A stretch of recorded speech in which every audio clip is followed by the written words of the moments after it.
Hi, welcome to STAT 2014. Over the next couple of minutes, I'll walk you through how you access the e-text and also MyLab statistics using the UCF First Day program. The UCF First Day program was set up to save students money and also make it really easy for you to have access to the e-text and software such as MyStatLab, which are required for this course, directly through web courses or Canvas. There are two really important steps to complete before the drop add deadline, which comes up super fast. So number one, you're going to click on Modules. This is how you're going to access the e-text in MyLab statistics and all the assignments your instructor has for you. And number two, you're going to click on Course Materials.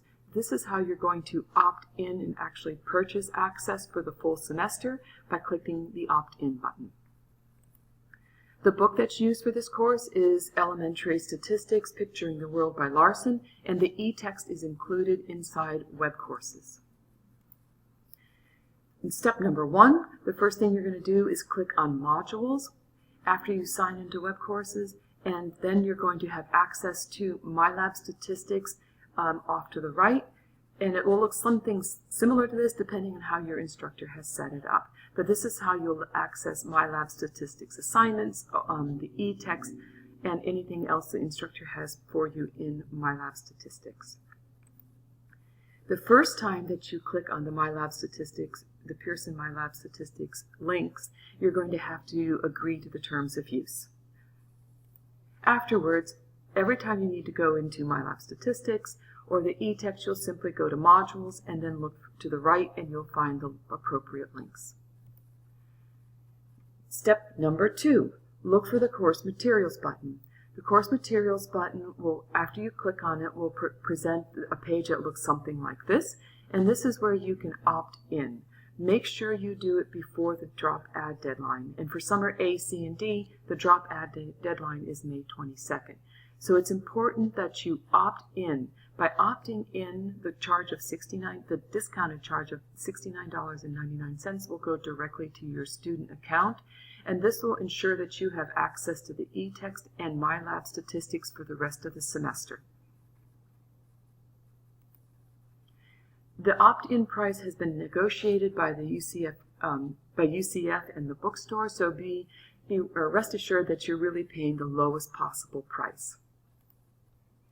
So just because it's super important, make sure you opt in to receive the discounted price before the opt-in deadline.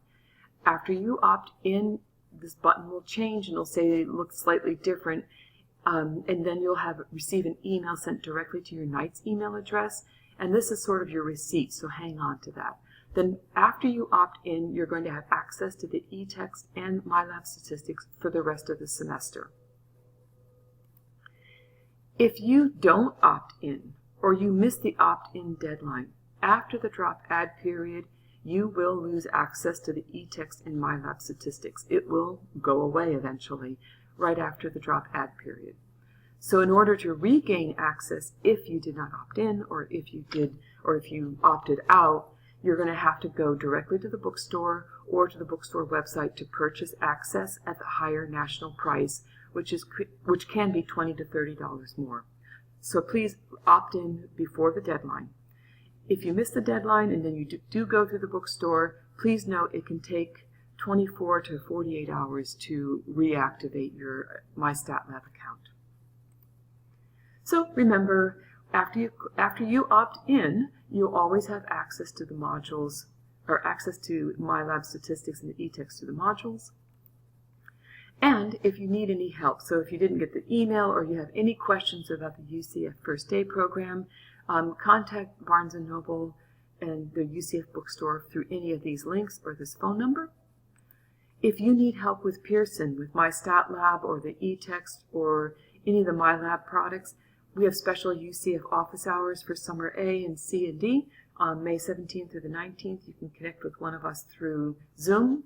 If you can't connect with us through Zoom at that time, fill out the form and we'll get back to you via email and then set up another appointment. If you need ongoing help with Pearson, you can always contact our 24/7 Pearson technical support by going to this URL or clicking or scanning this. And some just general helpful information. It's always good to clear your cache and cookies, so if you're having some issues with loading anything for any publisher or for Pearson, simply clear your cache and cookies, check your browser settings, and then if needed, contact Pearson Technical Support. I'm sure you'll have a great semester, but reach out if you need anything.